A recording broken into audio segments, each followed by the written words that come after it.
Hello,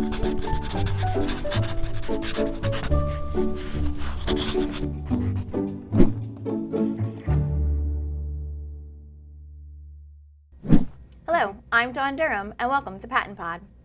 Literacy toolkits for both reading and writing have been developed here in the Commonwealth of Pennsylvania to help our students who are deaf and hard of hearing. But essentially, these toolkits could help any student who is struggling with reading and writing. Dr. Lana Edwards-Santoro was a key player in developing these toolkits. She's joining us today. Thanks, Lana, for being here with us. Thanks, Dawn. It's great to be here. Can you tell me a little bit about these literacy toolkits? What are they and how are they used? Yes, so the literacy toolkits are basically a set of webinars that align with best practices in literacy. So we have a set of toolkits for reading as well as for writing. And the toolkits themselves are 2-hour webinars focused on topics aligned with evidence-based practices in literacy for students who are deaf or hard of hearing.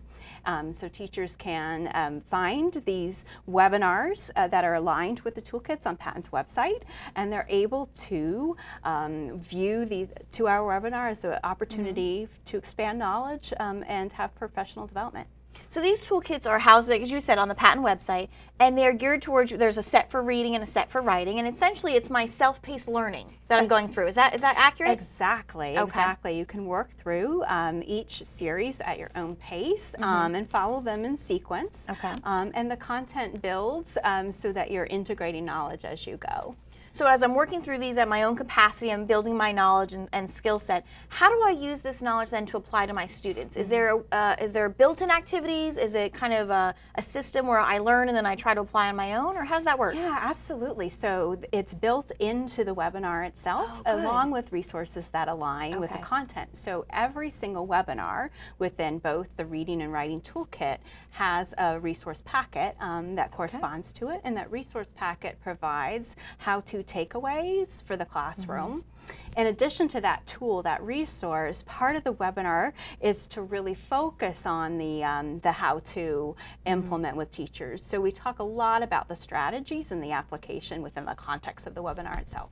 And you know, I appreciate that, because as much as myself and any other educator and practitioner out there, we love to get the new learning, but sometimes we ask, now what? Yeah. What do I do with this information? How do I take this and apply this in my classroom? And it sounds like these reading and writing toolkits, which you help develop here at PaTTAN, really builds in that classroom application piece. That's right, Perfect. Exactly. And so that's I think of the primary goal as well. You really want to be able to use it and not just sit on knowledge. So yes, take it to your classroom or some level of instructional application. Not just, I like that, not just sit on the knowledge, but be able to apply it and use it to really move our students forward in reading and writing. Yes, of course. And I want to emphasize again, while these were developed for the deaf and hard of hearing community, they are essentially helpful for any struggling reader and writer. Am I correct? Yes, I'm so glad you're prompting me to talk with you about that, because they are. Okay. We wanted the content to help support students who are deaf or hard of hearing, and to be able to look at this content, the literacy content, through that lens. But as you point out, it's much broader than that. So this is aligned with best practice across the board for students. Okay. And so I think that any teacher could view this content and find strategies that they could take away. And also just personally, working with students who are deaf or hard of hearing, I often think of supporting that students through the lens of working with English language learners. So I want to specifically point that out. If there are any teachers out there who are working with ELs in their classroom, this would also be a direct connection to them too. We do have a strong L population here across Commonwealth Pennsylvania, so that is a key piece to know, that these toolkits really can touch base on a lot of our students. And I would venture to guess not even the one that we consider to be our tier 3 most struggling student, but just the one we're a little unsure about, or the little pocket of kiddos that we say, oh, I think we could need a little push, I'm not sure where to go. These toolkits sound like this is the way to get some more information, but also be able to apply this new knowledge in my classroom setting. Yes, that's right. So you can take away this information, and I think they're direct strategies that you can use to enhance instruction. And you're leading me to a really important point. It's that we're not looking at this content to take away or replace things that teachers are doing. We want teachers to really view these webinars and think about, well, how can I enhance instruction? How can I take what I'm currently doing and integrate a different strategy? Or it's you're saying for a struggling student or a student we just might to support with additional instruction, what could that be, and what could that support look like? So enhancing instruction, that's really what this is about. That's right. Now I want to think about, and I want to pivot a little bit here, when we think about building capacity at the building level, could these toolkits, or how could these toolkits be used for PLCs or professional learning communities? Can we use them in such a way that as a collaborative group, a grade level team, a school district, a district-based team, can use them to grow our own capacity? Yeah, absolutely. So Dawn, that's an exciting question I want to follow up on for sure, because so just think about this. You already have existing webinar content, right? These toolkits, a series of webinars for reading, a series of webinars aligned with writing that you could view for professional development. So that's existing, and those materials are there. So one of the things we've done recently to help build capacity and expand the use of these toolkits for professional development is to build a PLC series around it. And so we've developed materials to support independent use of these webinars as a PLC series. So we have now the materials available for anyone to find on the PaTTAN website that literally lay out and structure the PLC process, soup to nuts.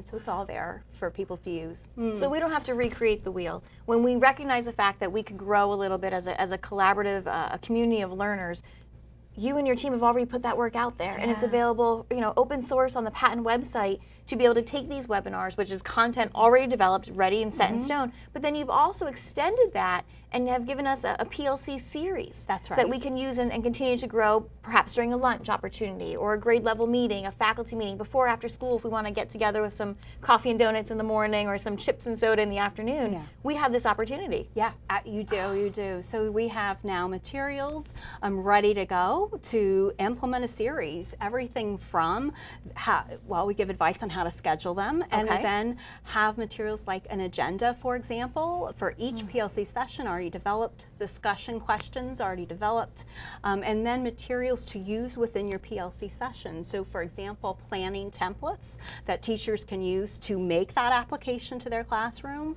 an action planning tool where we're asking you to reflect at the end of your PLC meeting on that implementation and next step. So we have basically what we're calling a PLC guide that aligned with every single webinar. And that PLC guide really just gives you what you need to build a meeting, a professional learning community meeting around that content. So if I'm an administrator out there, a literacy coach, a department chair, this really lays it all out for me. There's really no thinking involved. It's just learning. That's right. Learning and enjoying the content and exploring what you can do with your students in the classroom application piece is all established for us. Yes. And I'm thrilled about it because we know how busy people are, and so we have these materials that are ready to go and can simply be implemented. And then what you're saying, then it allows you to focus on the application, the fun of integrating new strategies in the classroom, the opportunity to focus on the experimentation of trying something new in your instruction, and you don't have to worry about putting planning time in to manage the content of your PLC. So we're giving you those materials as well as a framework to implement it. And as part of that framework, we just recorded a webinar on how to use all the materials. So wonderful. Yeah, so it's an opportunity just to sit back and watch for a little bit on how to make the PLC series work and align with the toolkits. And that webinar is also available on the PaTTAN website. So I can watch how to do it and then actually do it. And as you had said, have fun with the exploration and the learning and the experimentation with my students and watch them grow as readers and writers. That's right. That is exciting. I know, That's right? very exciting. We so appreciate that work because as you had said, it is challenging for those of us in the classroom to create something new. And why would we when something has already been created? It's evidence-based, it's evidence-aligned, it's good practice, and it establishes professional development and a PLC model that we would want to follow. Right. That's great. That's right. Let me ask you this, Lana, and we really want folks in the field, practitioners all across, from teachers, administrators, parents, young adults, to grow in their knowledge, to grow professionally. What advice might you offer to those who are listening and viewing this episode today for them to grow? Yeah, I love that question, and I connect to it in a very personal way. I think the thing I would advise is to find your learning community. And I love that I can talk about that within the context of speaking about PLCs, but I would say that if you asked me that question outside of this content. I think that for me personally, it is wonderful to connect to people, say here at PaTTAN and elsewhere, to really expand and broaden your knowledge, and you get that through interaction with others around this common content that you might look at. So I really would advise that. Look for opportunities to build your professional community in your contact to expand learning, and I know thankfully here it connects with what we're talking about. Yeah. So find your professional learning community. I think that's really grow your professional network. As you had said, it's a bonus when you were able to have the conversations with others who are thinking of the same things, struggling with the same concepts you're struggling, and learning about the same things, and be able to grow and even get more refined and strengthened in your practice. I think is a key piece. So thank you for that. That is great advice for all around, I think, in any context. So we appreciate that. Thank you so much, Dawn. Thanks for being here today, and thank you for the work that you developed with these reading and writing literacy toolkits on the PaTTAN website. I know they're going to be used widely, not just by people in Pennsylvania, but I think across the nation. So I think that'll be exciting. Thanks so much. Thank you. Thank you to all of you in the field. You inspire educational growth in your students every day.